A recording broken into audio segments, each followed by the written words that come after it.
É isso mesmo que você está ouvindo.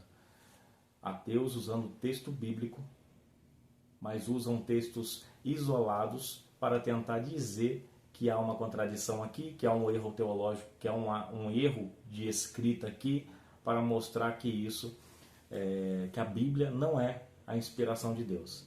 E agora, sem demora, já vou estar respondendo já a um questionamento que foi levantado aí por um suposto irmão. E o vídeo dele eu vou colocar aqui apenas a parte onde ele fala o texto que ele questiona, apontando ali uma suposta contradição. Assista aí. Você acha que os evangelhos foram escritos para trazer a salvação para você? Lê do engano, meu querido. Vamos ouvir aqui as palavras de Jesus. Marcos capítulo 4, a partir do versículo 10, vai dizer: Quando ele ficou sozinho, os 12 outros que estavam ao seu redor lhe fizeram perguntas acerca das parábolas. E ele lhes disse: A vocês foi dado o mistério do reino de Deus, mas os que estão fora, tudo é dito por parábolas. Vamos ver o motivo. A fim de que, ainda que vejam, não percebam, ainda que ouçam, não entendam. De outro modo, poderiam converter-se e serem perdoados. Ou seja, o capítulo 4 de Marcos é bem explícito ao dizer que Jesus trabalha por meio de apitos para cachorro. Procura esse termo na internet que você vai saber.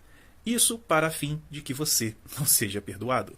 Está respondendo a esse questionamento desse nosso irmão que não acredita e não só não acredita, mas deseja fazer com que outras pessoas não creiam também. Porque tem isso como se fosse uma prisão, como se fosse uma religião. E quando se trata de Bíblia, quando se trata de palavra de Deus, não se trata de religião, se trata de evangelho.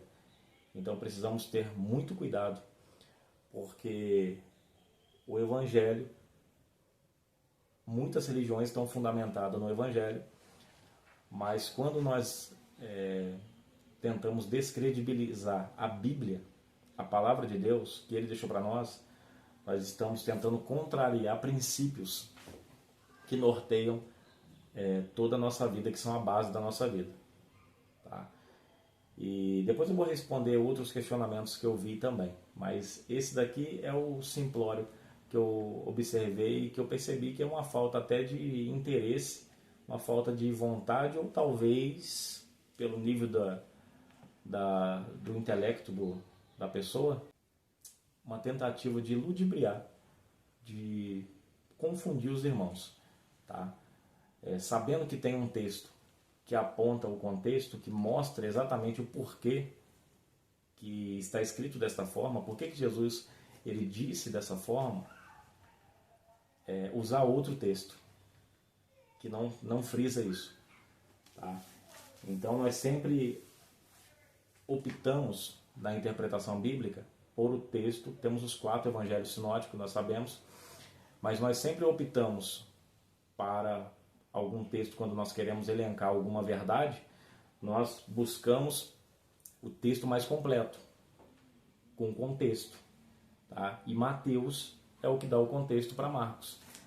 E aqui nós vamos observar, no versículo 14 ele fala, no versículo 13 ele fala: Por isso lhes falo por parábolas, porque eles vendo não veem, ouvindo não ouvem, nem compreendem. A questão é que por parábola Jesus estava utilizando um recurso simples.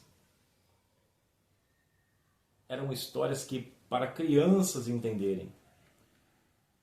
Mas ele não está dizendo que ele fala por parábola ou ele fala dessa forma para esconder a verdade. Não, ele fala dessa forma para que todos ouçam a verdade e compreendam. E a prova disso está no versículo 15, que ele vai dizer, no versículo 14: Nele se cumpre a profecia de Isaías: Certamente ouvireis, mas não compreendereis. Certamente vereis, mas não percebereis. Perceba que parte daqueles que ouvem e não daquele que fala. Jesus ele quer a salvação dele, sim, por isso que ele está falando. E aqui ele fala o seguinte, no 15, é o que completa, é o contexto, é a base. Pois o coração deste povo está endurecido, por isso que eles vendo não veem e ouvindo não ouvem. não obedece, porque o coração deles está endurecido.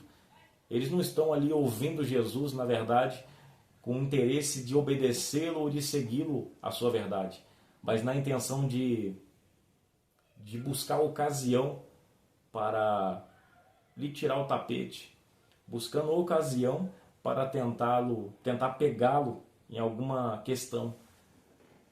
Então nós sabemos como eram os fariseus. Então, acerca deste povo que a Bíblia está falando, que Mateus está falando, que Marcos está falando, nela. Então é simples assim. Se nós não crermos, se nós não cremos, não tem como a gente nem ler a Bíblia, porque nós não vamos compreender. Se você crê, você pode ler que você vai compreender. Porque a Bíblia é a história de Deus. E se você quer compreender a história de Deus, não tem como você compreender a história de Deus sem compreendê-lo ou sem buscá-lo na intimidade. Tem coisas que a experiência, juntamente com a literatura, andam juntos. Tem coisas que ateus nunca vão entender, porque a experiência ela vem acompanhada da leitura. Tá? Então, Deus abençoe a sua vida, Deus abençoe a sua casa e compartilhe esse vídeo para mais alguém. Pode ser que alguém, né, ouvindo esses tipos de conceitos, estão à beira do abismo já, para cair, pensando em desconsiderar algumas coisas, por falta de orientação. Então compartilhe e você vai estar ajudando alguém. Deus abençoe a sua vida e Deus abençoe a sua casa.